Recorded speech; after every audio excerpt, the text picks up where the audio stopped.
اس لیے اللہ کے نبی صلی اللہ علیہ وسلم نے حتیٰ کہ عمرہ اور حج کو جانے کے لیے بھی محرم کے ساتھ جانے کا حکم دیا. اگر محرم نہیں ہے تو عمرہ اور حج کرنے کو عورت جا نہیں سکتی. اس کی بنیادی وجہ، حالانکہ حج بڑا عبادت کی جگہ ہے، کعبۃ اللہ بڑی عبادت کی جگہ ہے، عمرہ کا نیت کرنا اور عمرے کی تیاری کرنا، حج کی تیاری کرنا بہت عظیم کام ہے، بہت اچھا کام ہے. پھر بھی شریعت کہہ رہی کہ کوئی تنہا عورت کسی اچھے کام کے لیے اکیلی جا نہیں سکتی، ساتھ میں محرم مرد کا ہونا ضروری ہے. تو معلوم یہ ہوا یہ دنیا کا سب سے بڑا فتنہ مردوں کے تعلق سے عورتیں ہیں. اس لیے عورتیں اپنے کنٹرول میں شریعت کی باؤنڈریز میں رہے تو وہ فتنہ نہیں ہے. مرد شریعت کی باؤنڈریز میں رہے تو اس کے لیے کوئی عورت فتنہ نہیں ہے. اگر شریعت کے حدود کو پار کیا جائے ہر مرد عورت کے لیے فتنہ اور ہر عورت مرد کے لیے فتنہ ہے. عزیز بھائیو، اسی لیے ہمیں اہتمام کرنے کی ضرورت ہے. اور ایک حدیث میں آپ کو پڑھ کر کے سناتا ہوں. آج کل ہمارے معاشرے میں خاص طور پر عورتوں سے متعلق پیرنٹس بہت غلطیاں کرتے ہیں. ہمارے ماں باپ جن کی لڑکیاں ہوتی ہیں، جن کی بیویاں ہوتی ہیں، یاد رکھیے اپنی لڑکیوں کی صحیح تربیت کرنا ہے. اس میں میری بیٹی، آپ کی بیٹی، سارے گاؤں والوں کی بیٹیاں، بہویں، بیویاں، سارے لوگ، مائیں بہنیں سب آ گئی ہیں. اگر ہم چاہتے ہیں کہ اگر اللہ کے نبی نے جو عورت کو فتنہ قرار دیا، ہم اپنی بیوی بچوں کو، اپنی بیٹیوں کو فتنہ نہ بنائیں، کیونکہ وہ بھی عورت ہے اور عورت کو اللہ کے نبی نے فتنہ قرار دیا ہے. بہتر ہے کہ شریعت میں جو حکم دیا گیا ہے اس حکم کے مطابق اسے رہنے کو کہیں، اس حکم کے مطابق اسے زندگی گزارنے کو کہیں. آج دنیا کے اندر عام فیشن بنتا چلا جا رہا ہے.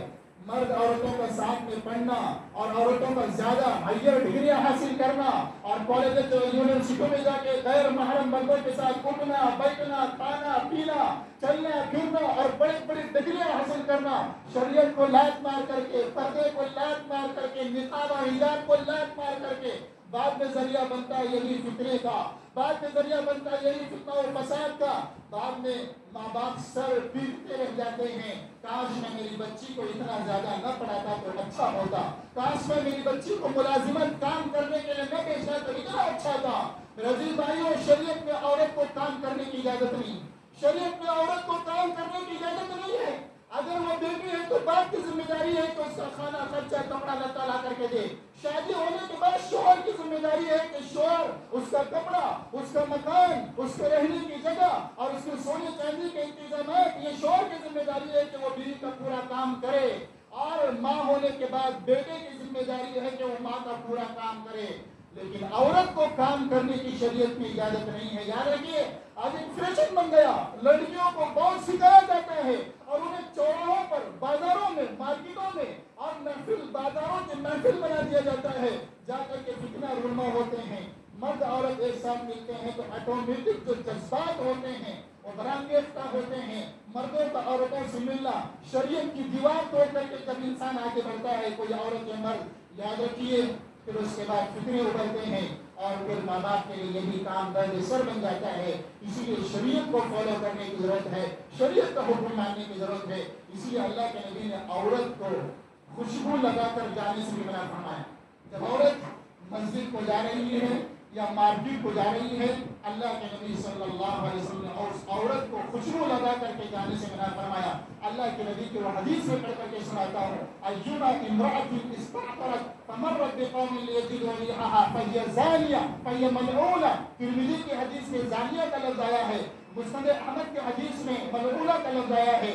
اللہ کے نبی فرماتے ہیں جو عورت خوشبو لگا کر کے، اسپرے لگا کر کے یا عطر لگا کر کے گھر سے باہر نکلتی ہے، چاہے وہ عورت کسی کی بیوی ہو، چاہے عورت کسی کی ماں ہو، چاہے وہ عورت کسی کی بیٹی ہو، عورت اگر گھر سے باہر نکل رہی ہے، خوشبو لگا کر کے نکل رہی ہے، میرے نبی نے فرمایا یہ زانیہ، وہ عورت خوشبو لگا کر کے جانے والی اگر زنا نہیں کیا اس نے پھر بھی وہ زانیہ ہے. خوشبو لگا کر کے جانے والی عورت زانیہ ہے. اور ایک حدیث میں اللہ کے نبی نے فرمایا فَيَّ مَلْعُونَ، وہ عورت لعنت شدہ ہے، یعنی اللہ کی لعنت 24 گھنٹہ جب تک وہ مارکیٹ میں گھومتی رہتی ہے، جب تک وہ خوشبو میں گھومتی رہتی ہے، اللہ کی لعنت برستی رہتی ہے جب تک وہ گھر کو واپس نہ آئے. اسی لیے ہمیں غور کرنے کی ضرورت ہے. عورتوں کے تعلق سے ماں باپ غور کریں، فکر کریں، اپنی بیوی کو، اپنی بیٹی کو، اپنی بہوؤں کو، اپنے گھر میں رہنے والے عورتوں کو ہم فتنہ قرار نہ دیں.